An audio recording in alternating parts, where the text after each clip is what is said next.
Hello नमस्कार दोस्तों, स्वागत है आपका सिविल्स एजुकेशन में। दृष्टि की टेस्ट सीरीज अवेलेबल हो गई है पीसीएस प्रीलिम 2022 के लिए।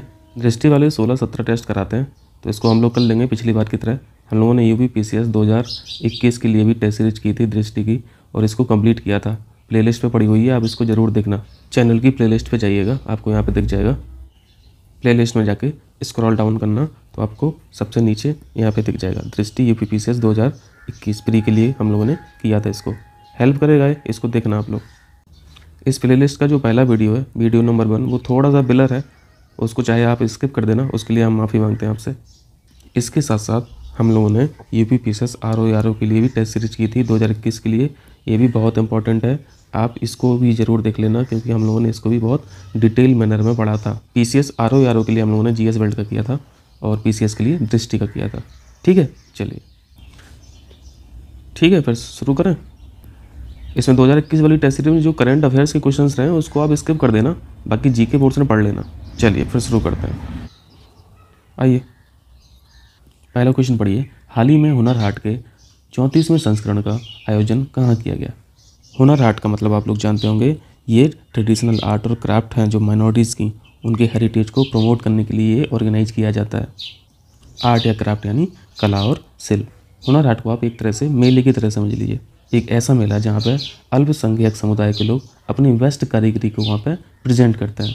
और हुनर हाट को प्रेजेंट क्यों किया जाता है? ताकि इन समुदाय का आर्ट और जो क्राफ्ट है वो प्रोटेक्ट रहे।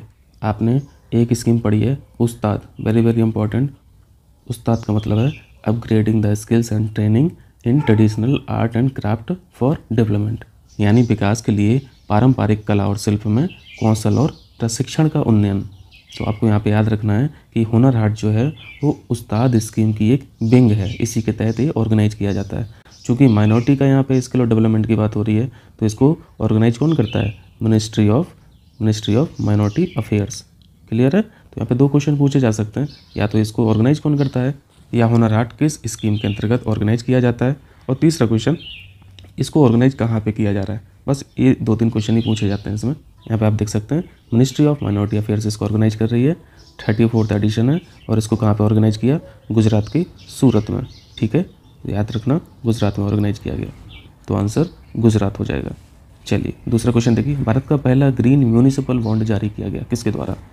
यहाँ पे 3 शब्द हैं, ग्रीन, म्यूनिसिपल और बॉन्ड। म्यूनिसिपल का मतलब आप लोग जानते हैं, नगर पालिका, नगर परिषद, नगर निगम, कोई भी हो सकता है। बॉन्ड का मतलब आप समझ लीजिए कि इन कंपनियों द्वारा किसी स्पेसिफिक प्रोजेक्ट के लिए फंड रेज किया जाता है।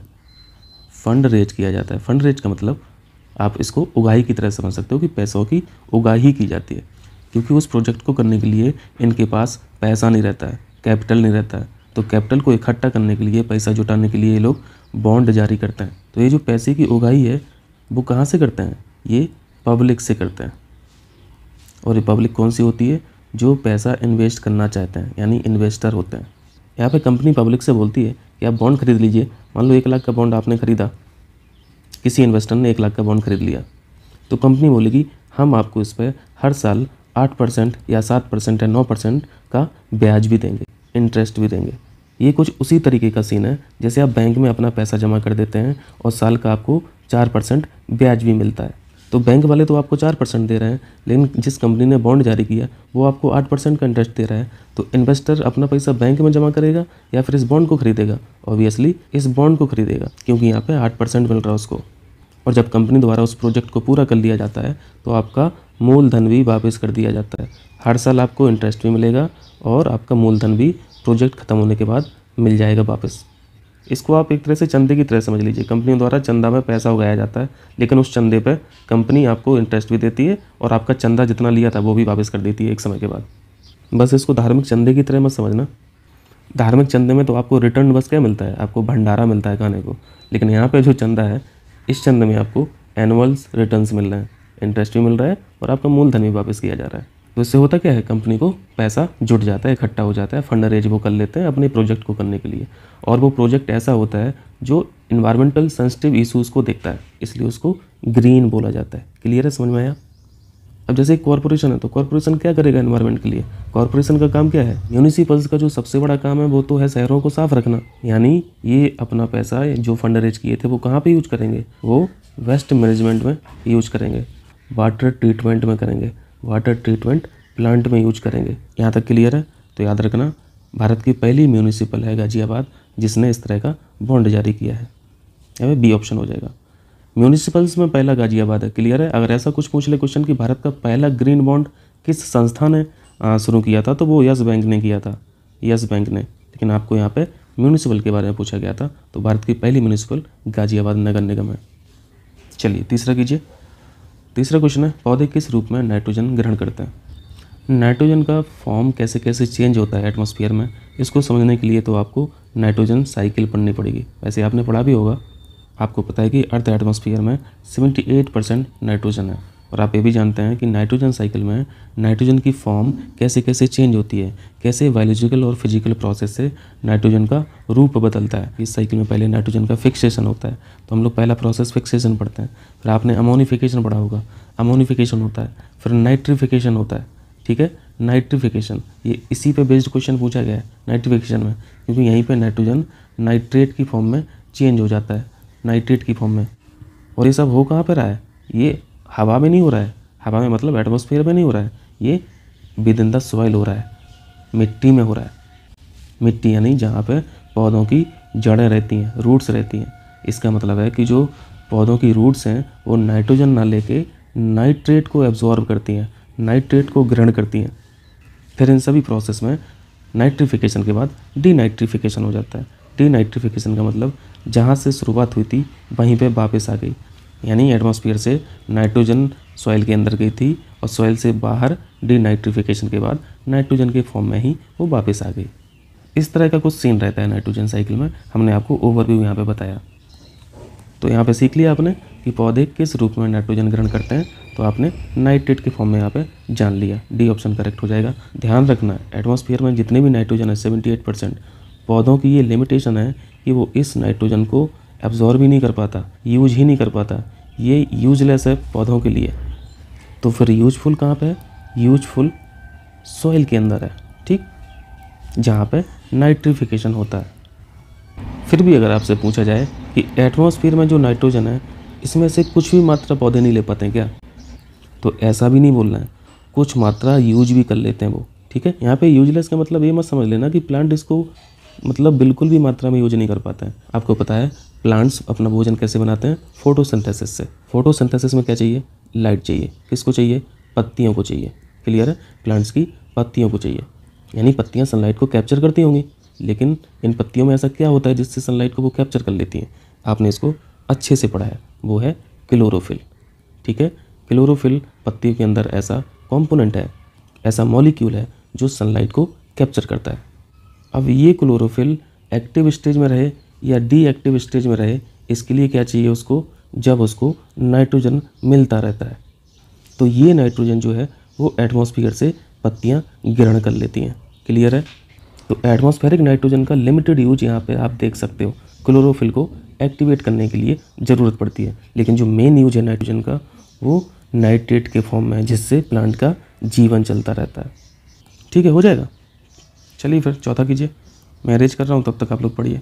निम्नलिखित कथनों पर विचार करें। पहला पॉइंट है, मनुष्य में स्थायी निवास की प्रवृत्ति मध्य पाषाण काल में विकसित हुई। इंग्लिश वाले इंग्लिश की तरफ देखते रहें तो क्लियर हो जाएगा, क्योंकि कुछ शब्द यहाँ पे बहुत कठिन है। दूसरा है, भीमबेटका की ऐतिहासिक चित्रकला मध्य पाषाण काल से संबंधित है। तो इसमें सबसे आसान पॉइंट तो यही दिख रहा है, क्योंकि भीमबेटका के बारे में आप लोग पढ़ते हैं। सबसे पुरानी जो चित्रकला है वो भीमबेटका की है। और सबसे पुराने समय को क्या बोलते हैं? मध्य पाषाण तो बोलते नहीं है, ओल्ड स्टोन एज बोलते हैं। ओल्ड स्टोन एज यानी पुरा पाषाण बोलता है। तो भीमबेटका का समय ओल्ड स्टोन एज से था, ना कि मिड स्टोन एज से। क्लियर है? तो ये तो गलत लिखा। और आप ये भी जानते हैं ओल्ड स्टोन एज हुआ, मिड स्टोन एज हुआ। यहाँ पे स्थिति क्या थी इंसान की? नॉन स्टेबिलिटी की, यानी वो एक जगह रुकते नहीं थे और जहाँ भी बसेरा मिला वहीं पे रुक जाते थे। स्टेबिलिटी दिखती है न्यू स्टोन एज में। न्यू स्टोन एज में यानी नव पाषाण काल में स्टेबिलिटी की बात आती है, जहाँ पे उन लोगों ने घर बनाना शुरू किए। तो हो जाएगा। तो ध्यान रखना, न्यू स्टोन एज में उन्होंने स्थायी निवास की शुरुआत की थी। तो ये भी गलत है, और यहाँ पे गलत बताना था, तो यहाँ पे सी ऑप्शन करेक्ट हो जाएगा। देखिए, ये जो चित्रकला है ये भीमबेटका की गुफाओं में है। तो इस तरह का वहाँ पे चित्रकारी है। क्लियर है। यहाँ पे आप देख सकते हैं, आपको इसी तरह की इमेज वहाँ पे दिखेंगी, जैसे आप यहाँ पे हाथी की इमेज देख रहे हैं, यहाँ पे जानवरों की इमेज देख सकते हैं। ठीक है, अब हो जाएगा। चलिए 5वां क्वेश्चन कीजिए। 5वें में क्या पूछा है, निम्नलिखित में से किस भारतीय त्यौहार ने हाल ही में यूनेस्को की मानवता की अमूर्त सांस्कृतिक विरासत की प्रतिनिधि सूची में अपना नाम अंकित किया। Intangible cultural heritage of humanity. Just fact है, याद रखना, दुर्गा पूजा ने किया है। और इसको कहाँ पे सेलिब्रेट किया जाता है, वेस्ट बंगाल में, कलकत्ता में। और इस तरह का दर्जा प्राप्त करने वाला दुर्गा पूजा पहला त्यौहार है एशिया का। ठीक है, तो आंसर डी हो जाएगा। जौनपुर शहर की स्थापना किसकी स्मृति में की गई थी। तो यहाँ पर 2 क्वेश्चन बन जाते हैं, किसकी स्मृति में की गई थी और किसने कराई थी। तो फिरोज तुगलक ने इस शहर की स्थापना कराई थी और मोहम्मद बिन तुगलक की स्मृति में जौनपुर शहर की स्थापना की गई थी। तो क्वेश्चन के हिसाब से तो आंसर यहाँ पे सी ऑप्शन है। अगर ये पूछा जाता किसने कराई है तो फिरोज तुगलक हो जाता आंसर। जौनपुर शहर के बारे में एक फैक्ट और पूछा जाता है यूपीपीसीएस के द्वारा, सिराज ए हिंद। आप लोग इसको फैक्ट में पढ़ते रहते होंगे। सिराज ए हिंद किस शहर को बोला जाता है, जौनपुर को। और मोहम्मद बिन तुगलक कौन थे, फिरोज तुगलक के कजिन थे। ठीक है, चचेरे भाई थे। दिल्ली सल्तनत में कितनी डायनेस्टी आई हैं, 5 वंशों ने काम किया है दिल्ली सल्तनत में। पहली क्या पढ़ते हैं आप लोग, पहली स्लेव डायनेस्टी पढ़ते हैं, याद आ रहा। दूसरा क्या पढ़ते हैं, खिलजी डायनेस्टी पढ़ते हैं। उसके बाद एक क्रोनोलॉजी में है तुगलक डायनेस्टी पढ़ते हैं।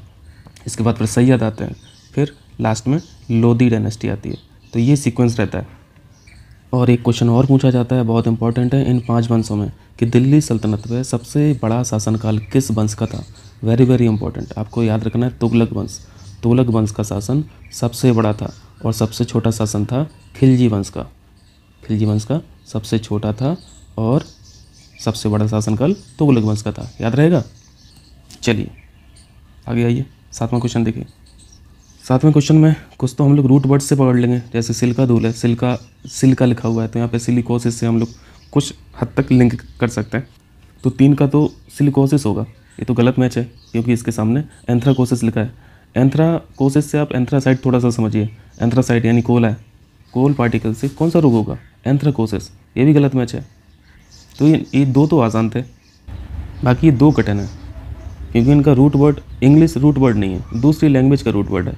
जैसे यहाँ पर विसिनो लिखा है, तो विसिनो जो रूट वर्ड है वो है कपास का, लेकिन ये हम लोगों को पहले थोड़ी ना पता था, ये दूसरी भाषा का रूट वर्ड है इसलिए नहीं समझ पा रहे हैं। तो कपास की धूल से विसिनोसिस होता है और गन्ने की धूल से बेगासोसिस होता है।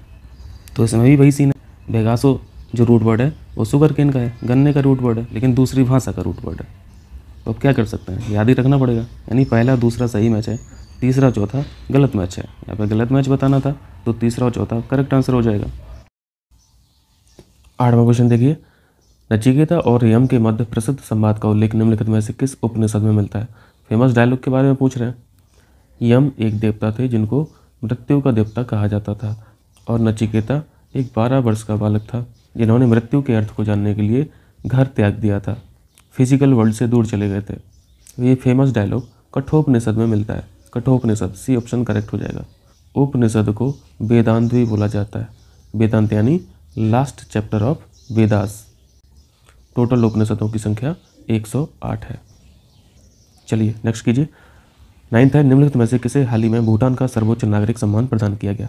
Bhutan highest civilian award, just fact है, याद रख लेना है। नरेंद्र मोदी को भूटान का सर्वोच्च नागरिक सम्मान मिला। 10वां क्वेश्चन देखिए, भारत के निम्नलिखित में से किस राज्य ने हाल ही में मुख्यमंत्री अभ्युदय योजना प्रारंभ की। इस योजना के बारे में हम लोग पहले भी पढ़ चुके हैं। ये फ्री कोचिंग स्कीम है। इस स्कीम के तहत आपको UPSC, UPPSC, NEET, JEE, CDS, NDA वगैरह की कोचिंग फ्री मिलेगी और ये यूपी गवर्नमेंट की स्कीम है। वेरी इंपॉर्टेंट, उत्तर प्रदेश की है। क्लियर है। चलिए 11वां क्वेश्चन आ जाइए। आसान से क्वेश्चन है, जल्दी जल्दी हो जाएगा। निम्नलिखित में से कितने डेसिबल तक की ध्वनि मनुष्य के लिए हानिकारक नहीं है। डेसिबल के बारे में आप लोग जानते हैं, इससे साउंड की इंटेंसिटी को मेजर किया जाता है। एक क्वेश्चन किसी एग्जाम ने पूछा था, आपको अगर याद हो, क्वेश्चन पूछा गया था कि सांस को एक्सहेल करते समय और सांस को इनहेल करते समय कितने डेसिबल का साउंड प्रोड्यूस होता है। वेरी वेरी इंपॉर्टेंट, यानी ब्रीदिंग साउंड पूछा गया था, ब्रीदिंग साउंड, और इसकी इंटेंसिटी होती है ब्रीदिंग साउंड की 10 डेसिबल। 10 डेसिबल, इसको याद रखना। और नॉर्मल कन्वर्सेशन में जो साउंड प्रोड्यूस होता है वो 60 डेसिबल का होता है। यानी सामान्य बातचीत के समय कितने डेसिबल का साउंड प्रोड्यूस होता है? 60 डेसिबल का। तो इस फैक्ट से ये पता चल रहा है कि 60 डेसिबल तो नुकसानदायक नहीं होगी। अगर 60 डेसिबल हानिकारक हो जाएगी तब तो सभी बहरे हो जाएंगे, क्योंकि सामान्य बातचीत तो हमेशा चल ही रही है। इसका मतलब है ये पॉइंट रिजेक्ट हो जाएगा। और चूँकि मिनिमम पूछा गया है तो आप इजीली बी पॉइंट को करेक्ट कर लेंगे। क्लियर है? हो जाएगा। 100 डेसिबल का साउंड हेलीकॉप्टर से आती है। 120 डेसिबल ये जेट इंजन से प्रोड्यूस होता है, जेट इंजन से, या नज़दीक में आप कोई सायरन सुन रहे हैं। चलिए 12वां क्वेश्चन कीजिए। 12वां क्वेश्चन में क्या पूछा है? मध्यकालीन भारत में गुलाम वंश का संस्थापक कौन था? Again very easy. आपने पढ़ा था कि दिल्ली सल्तनत में 5 शासनकाल आए, 5 वंशों ने राज किया, और इसको भी आपने पढ़ा था। इसको क्रोनोलॉजी में पूछा जाता है, अक्सर पूछा जाता है। सबसे पहले स्लेव डायनेस्टी थी, उसके बाद खिलजी डायनेस्टी आई है, फिर तुगलक डायनेस्टी, इसके बाद सैयद, और लास्ट में लोदी, जिसमें से सबसे छोटा रीन, सबसे छोटा शासनकाल खिलजी वंश का रहा और सबसे ज़्यादा शासनकाल तुगलक वंश का रहा। ये आप लोग जानते हैं। स्लेव डायनेस्टी यानी गुलाम वंश, इसी के बारे में पूछ रहे हैं। दिल्ली सल्तनत का पहला वंश गुलाम वंश, 1206 आपको याद होगा। 1206 से 1290 में ये एक्टिव रहा था। गुलाम वंश को मामलुक वंश भी बोला जाता है, इसको भी एक बार पूछा गया था, मामलुक वंश। और इस वंश के पहले संस्थापक कौन थे? कुतुबुद्दीन ऐबक। ये किसके गुलाम थे? ये मोहम्मद गौरी के गुलाम थे। तो हो जाएगा ना। अब कुतुबुद्दीन ऐबक का टाइम 1206 से 1210 तक था, 4 साल ही रहे। इनको लाख बख्श भी बोला जाता है। इंपॉर्टेंट फैक्ट, लाख बख्श यानी लाखों का दान देने वाला, गिवर ऑफ लाख्स। तो आंसर डी हो जाएगा इसका। चलिए 13वां देखिए। निम्नलिखित में से किसने 2019-20 के लिए राज्य स्वास्थ्य सूचकांक जारी किया? State health index for 2019-20 NITI Aayog ने जारी किया। नीति आयोग के बारे में क्या जानते हैं? ये क्या है? ये थिंक टैंक है, प्लानिंग कमीशन की जगह पे आया है, जिसकी स्थापना 1952 में हुई थी। अब प्लानिंग कमीशन नहीं है। चलिए आगे आ जाइए। 14 देखिए। उत्तर प्रदेश का न्यूनतम अनुसूचित जनजाति जनसंख्या वाला जिला है। तो सबसे कम शेड्यूल्ड ट्राइब पॉपुलेशन कहाँ पे है? बागपत में है। मिनिमम पूछा गया है, अगर मैक्सिमम पूछा जाएगा तो लखीमपुर खीरी हो जाएगा आंसर, लखीमपुर खीरी। क्लियर? 15वां क्वेश्चन कीजिए। फॉलोइंग एयर पोल्यूटेंट में से किसकी हीमोग्लोबिन से संयोजन क्षमता ऑक्सीजन से अधिक है? स्मोकिंग तो नहीं करते हैं। कार्बन मोनोऑक्साइड ब्लड में इंस्टेंट डिजोल्व होती है, और कार्बन मोनोऑक्साइड की एफिनिटी पावर यानी संयोजन क्षमता 300 गुना ज़्यादा है एज़ कम्पेयर टू ऑक्सीजन। यहाँ पे आंसर डी हो जाएगा। 16 कीजिए। भारत में निम्नलिखित में से किस स्थान पर मानव कपाल के प्राचीनतम अवशेष मिले हैं? कपाल यानी ये ह्यूमन स्किल की बात कर रहा है, खोपड़ी। ये क्वेश्चन इंपॉर्टेंट इसलिए है क्योंकि आपको पता होगा कि गंगा, यमुना और सिंध रीजन जो है, सिंध रिवर का जो रीजन है, यहाँ पे पूरा पाषाण के अवशेष नहीं मिले हैं। ओल्ड स्टोन एज की कोई जानकारी नहीं है, ओल्ड स्टोन एज की कोई जानकारी नहीं है इस रीजन में। मानव के संबंध में पूछा जा रहा है, ठीक है, तो ये जानकारी मैं मानव के संबंध में बता रहा हूँ। जानवरों के अवशेष तो मिले हैं इस रीजन से, लेकिन अभी हाल ही में एक मानव कपाल के बारे में पता चला है। इनके रिमेन्स खोजे गए हैं, इसलिए ये क्वेश्चन पूछा गया है। तो ये स्केल रिमेन्स नर्मदा घाटी के पास में मिले हैं, ये ऑप्शन करेक्ट हो जाएगा। जस्ट फैक्ट है, याद ही रखना है, क्या कर सकते हैं। आ जाइए 17 कीजिए। भारत में किसान दिवस ऑब्जर्व कब किया जाता है? 23 दिसंबर को। 23 दिसंबर को राष्ट्रीय किसान दिवस। चौधरी चरण सिंह के बर्थडे को सेलिब्रेट किया जाता है राष्ट्रीय किसान दिवस के रूप में। जनता पार्टी के बारे में आप लोग जानते होंगे, कुछ समय के लिए ये पीएम भी रहे थे। वो समय था 1979 से 1980 तक। हो जाएगा। चलिए 80 कीजिए। केंद्रीय औषधीय एवं सुगंधित पौधा संस्थान का हेडक्वार्टर कहाँ पर है? पीसीएस पॉइंट ऑफ व्यू से बहुत इंपॉर्टेंट क्वेश्चन है। इसको सीमैप बोला जाता है शॉर्ट में। सीमैप यानी central institute of medicinal and aromatic plant, CIMAP. ये इंस्टीट्यूट सीएसआईआर के अंडर काम करती है, सीएसआईआर की एक विंग है। सीएसआईआर के बारे में आप लोग जानते होंगे, council for scientific and industrial research. और ये लखनऊ में है, हेडक्वार्टर लखनऊ में है। 19 कीजिए। जब किसी बोतल में पानी भरा जाता है और उसे जमने दिया जाता है तो बोतल टूट जाती है। ऐसा क्यों होता है? जब बोतल के अंदर पानी था कोई दिक्कत नहीं, लेकिन जैसे ही वो पानी बर्फ़ बना तो बोतल टूट गई। इसका मतलब है कि पानी जैसे ही फेस चेंज कर रही है बर्फ़ में, यानी लिक्विड से सॉलिड स्टेट में जब कन्वर्जन हो रहा है वाटर का, तो उसमें कुछ परिवर्तन हो रहा है। और वो परिवर्तन किस में हो रहा है? ऑब्वियसली वॉल्यूम में हो रहा है। आप फिजिक्स में पढ़ते रहते हैं, पानी जमने पर फैलता है, तो ये एक्चुअली है क्या, ये वॉल्यूम ही तो बढ़ रहा है। तो वॉल्यूम बढ़ेगा तो बॉटल तो फट जाएगी, क्योंकि बॉटल का वॉल्यूम तो कांस्टेंट है, लेकिन जो उसके अंदर पानी था उसका वॉल्यूम बढ़ गया, इसलिए वो टूट गई। तो पहला ऑप्शन क्या है, वाटर एक्सपेंड्स ऑन फ्रीजिंग, पानी जमने पर फैलता है, ये पॉइंट करेक्ट है। इसको फिजिक्स की भाषा में क्या लिखोगे, वॉल्यूम बढ़ जाता है।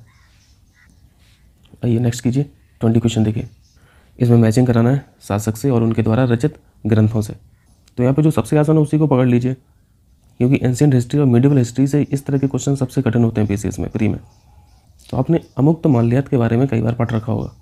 अमुक्त माल्यात को तेलुगु लिटरेचर का बहुत इंपॉर्टेंट ग्रंथ माना जाता है। इसको तेलुगु में लिखा गया है, किसके द्वारा, कृष्णदेव राय के द्वारा। तो इसका मतलब क्या है, ए पॉइंट भी गलत मैच है और सी पॉइंट भी गलत मैच है। बी पॉइंट में लिखा है मत्त विलास प्रहसन, इंग्लिश में भी प्रहसन लिखा है। प्रहसन संस्कृत का शब्द है, इसका हिंदी मतलब होता है नाटक। यह नाटक धार्मिक आडंबरों पर कटाक्ष पर लिखा हुआ है, और एक कटाक्ष कौन करता है, दारू के नशे में एक धुत व्यक्ति। तो आप जान रहे होंगे मदिरा के नशे में एक व्यक्ति है और वो धार्मिक कटाक्ष पर चर्चा कर रहा है, कितना मज़ेदार नाटक होगा। तो बड़ा रोचक है, ठीक है। तो ध्यान रखना, मत्त विलास प्रहसन जो है वो एक नाटक है, और इसमें एक मदिरा के नशे में एक व्यक्ति की मनोदशा के बारे में बताया गया है, जो धार्मिक कटाक्षों पर बात करता है, और ये महेंद्र बर्मन के द्वारा रचित नाटक है। बी ऑप्शन बिल्कुल सही मैच है, सही बताना था।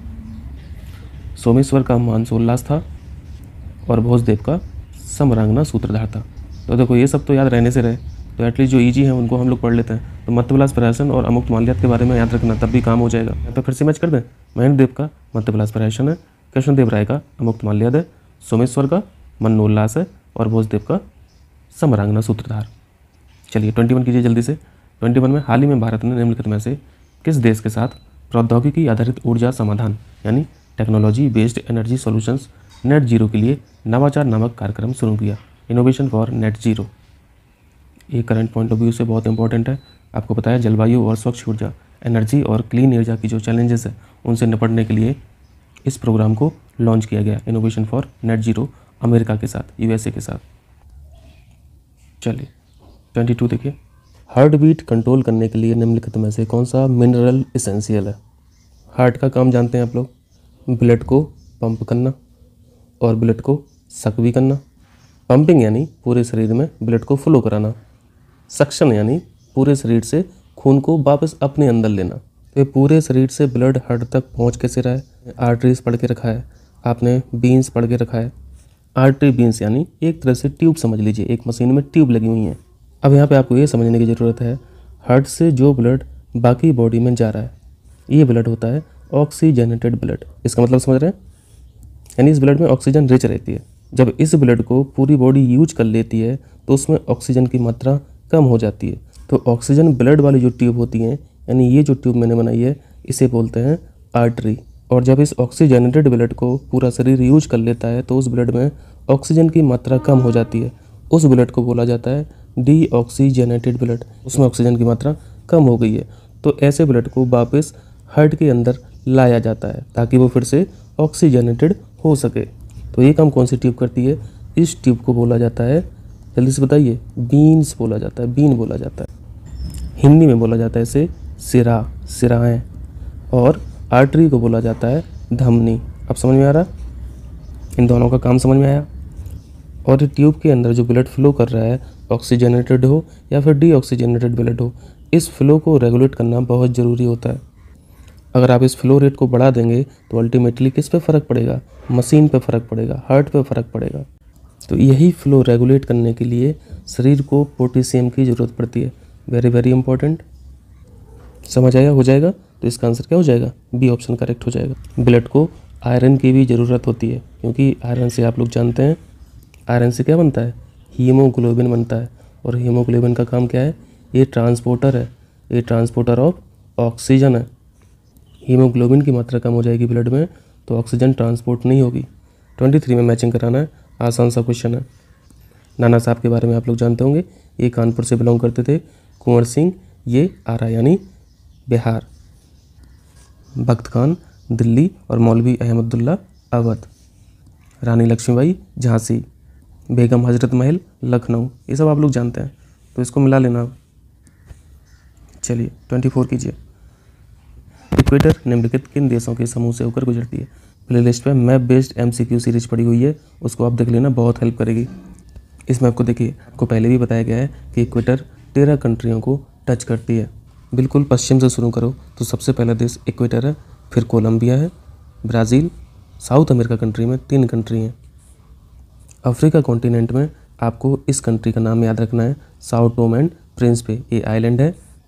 बाकी मुख्य भूमि में कॉन्गो, गबन, democratic Republic of Congo, Uganda, Kenya और सोमालिया। कितनी कंट्री आपको यहाँ पे दिखी? यहाँ पे आपने 7 कंट्री देखी। स्क्रीनशॉट ले लेना, ठीक है, अच्छे से देख लेना। मालदीव मिलेगा, ईस्ट की तरफ इंडोनेशिया और लास्ट में प्रशांत महासागर में किरिबाती। टोटल कितनी कंट्री होंगी? टोटल 13 कंट्री होंगी। कर लेंगे अब। चलिए वापस क्वेश्चन पे चलिए। क्योंकि यहाँ पे ऑप्शंस इतने ईजी हैं कि आप इजीली रिजेक्ट कर सकते हैं। भारत से इक्वेटर थोड़ी ना क्रॉस करती है, तो ये ऑप्शन गया, बी ऑप्शन भी गया। सिंगापुर से भी नहीं टच करती है, हांगकांग से भी टच नहीं करती है, तो यहाँ पे डी ऑप्शन बचा है। मालदीव आपने देखा, आपने केन्या देखा था, आपने युगांडा देखा था, डी ऑप्शन करेक्ट है।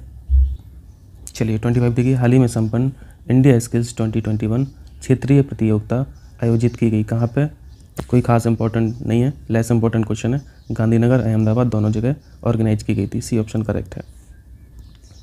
26 देखिए, निम्नलिखित में से कौन कठोरतम तत्व है? Hardest element. आपने एक स्केल के बारे में पढ़ा होगा, उसका नाम है मोहस स्केल। इस स्केल का नाम आपको याद रखना है और उससे किसी भी सब्सटेंस की हार्डनेस को मेजर किया जाता है, कठोरता को मेजर किया जाता है। और किसी भी सब्सटेंस की हार्डनेस को मेजर करने का जो बेसिस है, आधार है, वो क्या है? वो है स्क्रैचनेस, खरोंच। समझ रहे हैं? खरोंच।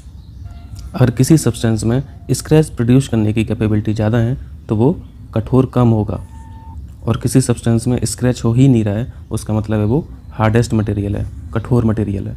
तो ऐसे फीचर आप हीरा में देखेंगे, डायमंड में देखेंगे, आप टंगस्टन में देखेंगे, आप टाइटेनियम में देखेंगे। तो सबसे हार्ड हीरा, उसके बाद टंगस्टन, उसके बाद टाइटेनियम। इसके बाद और भी ऑर्डर है, आप इसके बाद रेडियम पे जा सकते हैं, इसके बाद आपको प्लेटिनम मिल जाएगा। ठीक है, ये ऑर्डर है। तो यहाँ पे देख लीजिए कौन सा अरेंजमेंट बैठ रहा है। तो हीरा तो रहेगा ही, हीरा बिल्कुल रहेगा। सोना तो होगा नहीं, सोना क्योंकि सोना का ऑर्डर बहुत नीचे है। लोहा को भी काट दीजिए, तो पहला कैंसिल हो गया, सेकंड कैंसिल हो गया। यहाँ पे भी सोना है, इसको भी काट दीजिए। सी ऑप्शन करेक्ट है, हीरा और प्लेटिनम। यहाँ पे हीरा और प्लेटिनम। निम्नलिखित में से किस रचना में चंद्रगुप्त मौर्य को वृषल और कुलहीन कहा गया है? इंग्लिश में भी वही लिखा है। मुद्रा राक्षस के बारे में आप लोग अच्छी तरीके से परिचित हैं। क्या है? एक नाटक है। लिखा किसने था? विशाख दत्त ने। किसके बारे में लिखा है? इन्हीं के बारे में लिखा है जिनके बारे में क्वेश्चन पूछा गया, चंद्रगुप्त मौर्य के बारे में। विशाख दत्त की इसी मुद्रा राक्षस में चंद्रगुप्त मौर्य को वृषल और कुलहीन कहा गया है। ठीक है, ऑप्शन सी करेक्ट हो जाएगा। अर्थशास्त्र के बारे में आप लोग जानते हैं, ये किसने लिखा है? ये कौटिल्य की किताब है। मृच्छ कटिकम्बी एक नाटक है, एक प्ले है, और इसको किसने लिखा है? बहुत इंपॉर्टेंट है, शूद्रक। शूद्रक ने इनको लिखा है। यहाँ पे आंसर सी है। चलिए 28 देखिए जल्दी से। प्राचीन गोंडवाना लैंड नामक बृहद स्थल भाग में निम्नलिखित में से कौन सा भूभाग शामिल था? आपको पता है पूरे ग्लोब पे पहले एक ही कॉन्टिनेंट था, जिसे क्या बोला जाता था? जिसे पेंजिया बोला जाता था। आज जो आपको सारे कॉन्टिनेंट दिखते हैं वो सभी पेंजिया के ही भाग हैं, पेंजिया को टूटने पर ही बने हैं। और इस पेंजिया लैंड को जो वाटर बॉडी घेरे हुई थी, इसको बोलते हैं विशाल सागर। इस वाटर बॉडी को वेगनर साहब ने पेंथालसा नाम दिया। आपने कॉन्टिनेंटल ड्रिफ्ट थ्योरी पढ़ी होगी, उसमें बताया गया है कि आगे चल के पेंजिया 2 भागों में टूट जाता है। इन 2 बड़े भूखंडों में जो उत्तरी भाग था उसे लॉरेंसिया बोला गया, और जो दक्षिणी भाग था उसे गोंडवाना बोला गया। इसी गोंडवाना लैंड मास के बारे में आपसे क्वेश्चन में पूछा गया। गोंडवाना लैंड फर्दर कई भाग में डिवाइड हो जाता है, और आप साउथ अमेरिका देखते हैं, आप अफ्रीका देखते हैं, आप मेडागास्कर देखते हैं, आप इंडिया देखते हैं, आप ऑस्ट्रेलिया देखते हैं, और सदर्न मोस्ट पोर्शन पे अंटार्कटिका देख रहे हैं। ये सभी गोंडवाना लैंड के भाग हुआ करते थे। तो यहाँ पर देख लीजिए, ऑस्ट्रेलिया भी आपको दिख रहा है ऑप्शन में, मेडागास्कर भी दिख रहा है, प्रायद्वीप भारत और उपरोक्त सभी। तो यहाँ पर डी ऑप्शन हो जाएगा करेक्ट, क्योंकि यहाँ पर तीनों लाई करते हैं। चलिए 29 देखिए। आवाहन योजना किससे संबंधित है? ये मेडिकल हेल्प से संबंधित एक योजना है। मेडिकल हेल्प, किस तरह की हेल्प दी जा रही है? हर एक मरीज को 1 लाख रुपए का फ्री उपचार की व्यवस्था है। और इस योजना के जो बेनिफिशियरी हैं, बेनिफिशियरी यानी लाभार्थी, लाभार्थी वही लोग हैं जो किसी भी पब्लिक वेलफेयर स्कीम के अंतर्गत नहीं आते हैं। ऐसे सभी लोगों के लिए इस स्कीम को लाया गया। और इस स्कीम को एक ज़िले द्वारा लॉन्च किया गया, डिस्ट्रिक्ट द्वारा लॉन्च किया गया, वो ज़िला कौन सा है? जबलपुर। पढ़िए, पहला ऑप्शन पढ़िए। गरीब से गरीब तबके को मुफ्त पका भोजन, बिल्कुल नहीं। दूसरे ऑप्शन में जबलपुर ज़िले द्वारा ज़रूरतमंदों को कंबल उपलब्ध, बिल्कुल नहीं। जिला तो सही है लेकिन ऑब्जेक्टिव गलत है। तीसरा पॉइंट है अनुसूचित जाति के लिए मध्य प्रदेश सरकार द्वारा एक स्वास्थ्य योजना, ये स्टेट द्वारा लॉन्च नहीं की है, ये डिस्ट्रिक्ट के द्वारा लॉन्च की गई है और उसमें ऐसी कोई बात नहीं हुई है कि ये एससी के लिए है, फिर एसटी के लिए है, फिर ओबीसी के लिए है। ये सभी ज़रूरतमंदों के लिए है जो किसी भी सरकारी योजना के अंतर्गत नहीं आते हैं। तो इसका ऑप्शन क्या हो जाएगा करेक्ट? डी ऑप्शन हो जाएगा। कोई भी बात सही नहीं लिखी है। चलिए आगे कीजिए। 30 एंजाइम मूलतः क्या होते हैं? वेरी इजी क्वेश्चन है, कई बार आप लोग पढ़े हैं इसको।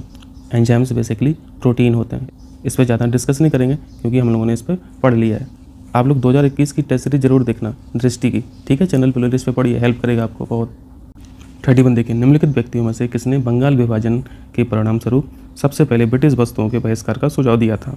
तो ऐसा सुझाव सबसे पहले कृष्ण कुमार मित्र साहब ने दिया था। सी ऑप्शन करेक्ट हो जाएगा। ब्रह्म समाज याद आ रहा? ब्रह्म समाज के नेता हुआ करते थे। और संजीवनी न्यूज़पेपर के बारे में भी याद रखना, कृष्ण कुमार मित्र साहब की थी। चलिए 32 देखिए, फोटोग्राफी में निम्नलिखित में से किस खनिज का उपयोग किया जाता है? आसान से क्वेश्चन है। तो फोटोग्राफी में शीशा को तो आंसर लगाएंगे नहीं क्योंकि शीशा के बारे में आप लोग पढ़ते हैं कार की बैटरी में, गोला बारूद बनाने में, पेंट वगैरह बनाने में यूज होता है। क्रोमियम के बारे में आप लोग पढ़ते हैं कि इसको आयरन के साथ मिलाया जाता है। हाई स्पीड स्टील मटेरियल बनाने के लिए यूज करते हैं। हाई कार्बन स्टील मटेरियल बनाने के लिए यूज करते हैं क्रोमियम को। प्रोडक्ट को जंग रोधी बनाने के लिए यूज करते हैं क्रोमियम को, ठीक है? तो ये सब रिजेक्ट हो जाएगा। फोटोग्राफी में चांदी का यूज किया जाता है, बी ऑप्शन करेक्ट हो जाएगा। चलिए नेक्स्ट कीजिए, निम्नलिखित में से किस राज्य में सौर ऊर्जा की दर देश में सबसे कम है? सौर ऊर्जा दर समझ रहे हैं ना, यहाँ पे पर यूनिट बिल की बात की जा रही है। मध्य प्रदेश में 1 यूनिट खर्च करने का जो चार्ज है वो है 2 रुपये 14 पैसे, ठीक है? तो ये सबसे सस्ता है, 1 यूनिट का इतना ही खर्चा है, तो यहाँ पे MP करेक्ट आंसर हो जाएगा। तो इससे एक बात और पता चल रही है कि मध्य प्रदेश सरकार सौर ऊर्जा को लेके ज़्यादा सेंसिटिव है, वो इस पर बेटर काम कर रही है। चलिए 34 देखिए जल्दी से। Again very easy, pyrometer, pyro root word है हाई टेम्परेचर का, ये सही मैच है। कक्षा 11-12 में बहुत प्रैक्टिकल किए होंगे। मीटर से क्या मेजर करते थे?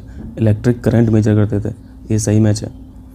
टैक्योमीटर से दावांतर मेजर नहीं करते हैं, प्रेशर डिफरेंस मेजर नहीं करते हैं, ये गलत मैच है। एक काम बैरोमीटर से किया जाता है, ठीक है? एनीमोमीटर सही मैच है, वायु की गति स्पीड ऑफ विंड एनीमोमीटर से करते हैं। गलत पूछा था तो यहाँ पर सी ऑप्शन करेक्ट हो जाएगा, ठीक है?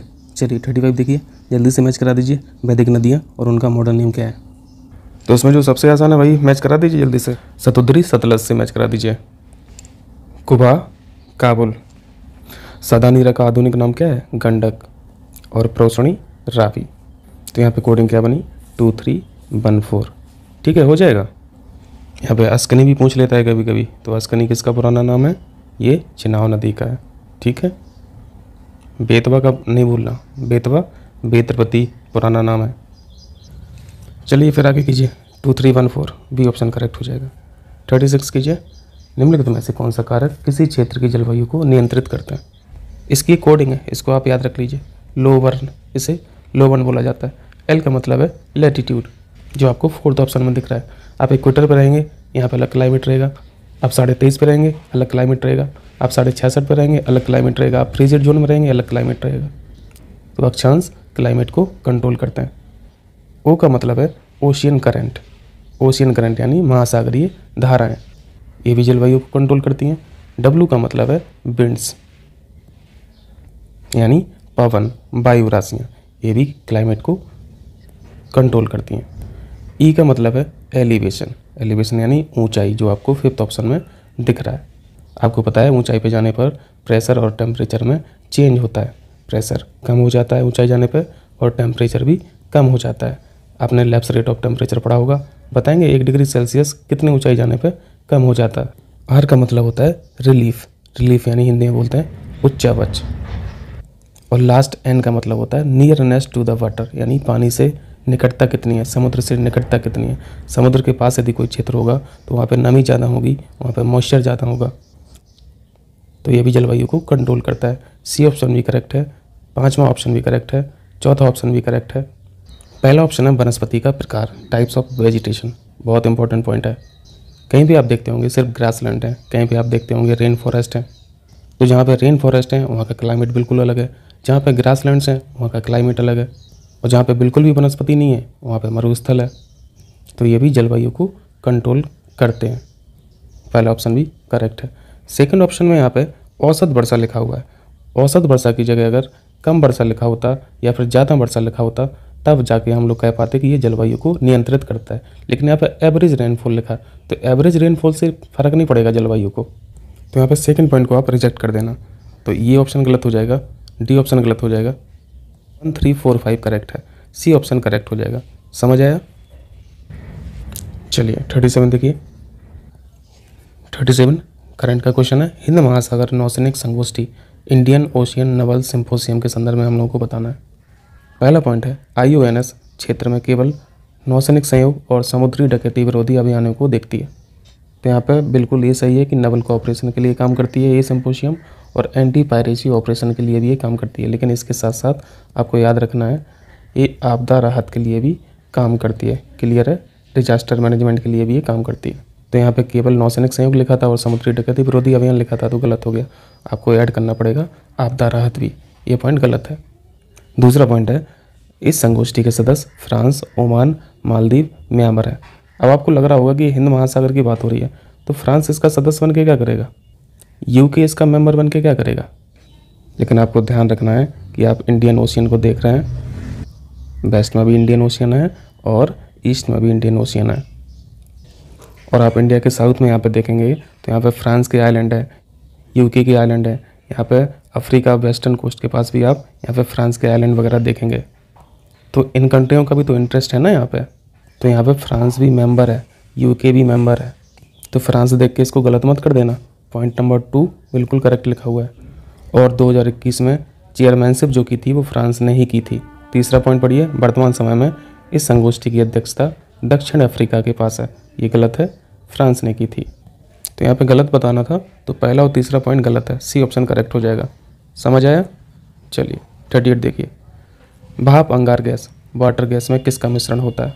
पहले वाटर गैस के बारे में जान लीजिए। वाटर गैस का यूज हाइड्रोजन गैस बनाने के लिए यूज किया जाता है। आप लोग सभी जानते हैं कि आज का समय ऐसा है जहाँ पे ट्रेडिशनल फ्यूल्स जो हैं उनको कम तवज्जो दी जा रही है, और जो क्लीन एनर्जी के फ्यूल हैं जैसे ग्रीन एनर्जी की बात हो रही है, ग्रीन हाइड्रोजन की बात हो रही है। ग्रीन हाइड्रोजन में बहुत बड़े बड़े प्रोजेक्ट लाए जा रहे हैं भारत सरकार के द्वारा, क्योंकि ये फ्यूचर फ्यूल है। ग्रीन हाइड्रोजन प्रोजेक्ट के बारे में अगर बात करें तो सबसे बड़ा इंफ्रास्ट्रक्चर अभी पूरी दुनिया में इंडिया में ही सबसे ज़्यादा है। तो अभी इंडिया को ये बहुत अच्छा चांस है कि इस क्षेत्र में हम लोग महारत हासिल कर लें और ऑल्टरनेट फ्यूल की एक लेगेसी हमारे पास हो जाए। तो हाइड्रोजन गैस अपने आप में बहुत इंपॉर्टेंट गैस है, और हाइड्रोजन गैस को बनाने में कौन गैस काम आ रही है? वाटर गैस, इसलिए इम्पॉर्टेंट है। तो आपको याद रखना है वाटर गैस बनाने के लिए कार्बन मोनोऑक्साइड और हाइड्रोजन की ज़रूरत पड़ती है। सी ऑप्शन करेक्ट है। समझ आया? चलिए 39 देखिए जल्दी से। 39 में मैचिंग कराना है। वेरी इजी, हड़प्पा को आप रावी से मिला दीजिए। लोथल कहाँ पे है? लोथल गुजरात में है, तो गुजरात को सिंधु से तो मिलाओगे नहीं। गुजरात में कौन सी नदी है? भोगबा। कालीबंगा हरियाणा में है, तो इसको भी सिंधु से नहीं मिलाओगे, इसको आप घग्गर से मिलाएंगे। फिर एक ही ऑप्शन बचता है कोट दीजिए सिंधु से। तो ये कुछ साइट्स थी, याद रखना इनको। तो यहाँ पे कोडिंग क्या बन गई? पहले का 3 हो गया, B का 2 हो गया, C का 1 हो गया और 4 का 4 हो गया। 32 14 कोडिंग हो गई। ये ऑप्शन करेक्ट हो जाएगा। ठीक है, चलिए 40 देखिए। ट्रांस ह्यूमन्स पद का क्या अर्थ है? ऋतु प्रवास से क्या समझ में आ रहा? मौसमी प्रवास। ऋतु प्रवास आपको पहाड़ी इलाकों में देखने को मिलेगा, घाटियों वाले इलाकों में देखने को मिलेगा, जहाँ पे चरवाहे अपने पशुओं के साथ एक निश्चित मौसम में पहाड़ों पर चले जाते हैं और एक निश्चित मौसम में घाटियों में आ जाते हैं। तो जब गर्मियों का मौसम हो जाता है तो वो पहाड़ों पे चले जाते हैं। पहाड़ों का मतलब यहाँ पे पीक मत समझ लेना कि वो जानवरों को लेके पीक पे जाते हैं। पहाड़ों का मतलब है कि वो हायर लेवल पे जो ग्रासलैंड है, हाई लेवल पे जो ग्रासलैंड है वहाँ पे चले जाते हैं। ऊंचाई पे स्थित जो चारागाह होता है मैं उसकी बात कर रहा हूँ। और सर्दियों के मौसम में वो नीचे आ जाते हैं, नीचे यानी घाटियों में आ जाते हैं, वैलीज में आ जाते हैं। आपने जम्मू कश्मीर का एक समुदाय के बारे में सुना होगा, गुज्जर। गुज्जर समुदाय ऋतु प्रवास को फॉलो करता है। जम्मू कश्मीर याद रखना, ठीक है। ऐसे ही हिमाचल प्रदेश का एक समुदाय है जिसका नाम है गद्दी समुदाय। गद्दी समुदाय कहाँ का है? ये हिमाचल प्रदेश का है, ये भी फॉलो करते हैं ऋतु प्रवास को। तो ठीक है, यहाँ पर बी ऑप्शन पढ़िए, लोगों के साथ पशुधन का मौसमी आवागमन, seasonal movement of livestock along with people, B option correct हो जाएगा। ठीक है भैया, फिर चलते हैं, अगले वीडियो में मिलते हैं। बहुत बहुत शुक्रिया आप लोगों का।